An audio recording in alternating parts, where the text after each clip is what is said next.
वाराणसी की पवित्र गंगा में नाव पर हुई एक इफ्तार पार्टी तब विवाद का रूप ले लिया जब वहां चिकन बिरयानी परोसे जाने और उसके अंश को गंगा नदी में फेंके जाने की बात सामने आई। इस पूरे घटनाक्रम ने न सिर्फ आस्था को आहत किया बल्कि सामाजिक ताने बाने पर भी सवाल खड़े कर दिए हैं। जिस घटना को कुछ मुस्लिम युवकों ने सोशल मीडिया पर दिखाने के लिए अंजाम दिया, वहीं अब उनके लिए भारी पड़ गई है।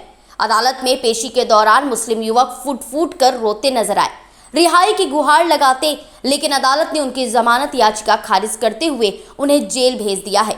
इस पूरे मामले ने न केवल कानून व्यवस्था बल्कि सामाजिक और धार्मिक संवेदनाओं पर भी बहस छेड़ दी है। गुरुवार की रात करीब 8 बजे 14 आरोपियों को कोर्ट में पेश किया गया। उनके परिवारों ने जमानत की याचिका दाखिल की थी, जिस पर सुनवाई हुई। सुनवाई के दौरान 5 आरोपी अदालत में ही रो पड़े और जज के सामने कान पकड़कर माफी मांगते हुए रिहाई की भीख मांगने लगे। बावजूद इसके अदालत ने सभी की जमानत याचिका खारिज कर दी और उन्हें 14 दिनों की न्यायिक हिरासत में जेल भेज दिया है। अब इस मामले में अगली सुनवाई 1 अप्रैल को होगी। इसी बीच सभी आरोपियों की ईद जेल में ही मनेगी। कोर्ट परिसर में सुरक्षा के कड़े इंतजाम भी किए गए थे और भारी पुलिस बल भी तैनात रहा। पुलिस ने अदालत को जानकारी दी कि उसने मामले को और गंभीर बना दिया।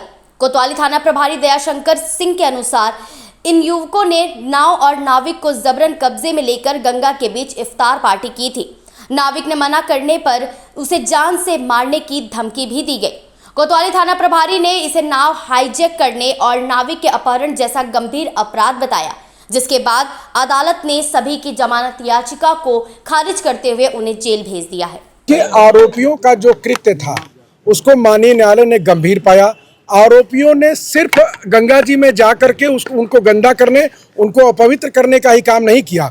इन्होंने जो नाविक हमारे भाई थे उनका अपहरण किया, जबरदस्ती उनको जान का भय दिखा करके, उनको जान से मारने की धमकी दे करके उनकी नाव को अपने पोजीशन में लिया और उसके बाद इन लोगों ने जो है कि वहाँ पर गंगा जी को प्रदूषित करने का काम किया, हिंदुओं की जनभावनाओं को आहत करने का काम किया और उसके बाद अब वे पश्चाताप कर रहे हैं, रो रहे हैं अदालत में।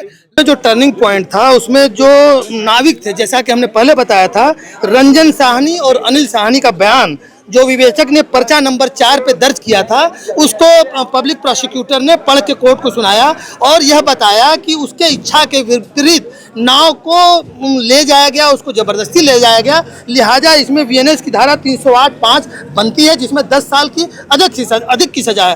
कहने का मतलब इस मामले में जो शुरुआत में जो एफआईआर थे, जो हल्के प्रकृति के धाराओं में थे, अब विवेचना के बाद इसमें 308(5) की बढ़ोतरी हुई है और उसको कोर्ट ने उसमें रिमांड स्वीकृत कर लिए। 2 पेज का उन्होंने लंबा चौड़ा आदेश दर्ज कराया है और उस आदेश के तहत कोर्ट ने उनका न्यायिक रिमांड बना लिया है।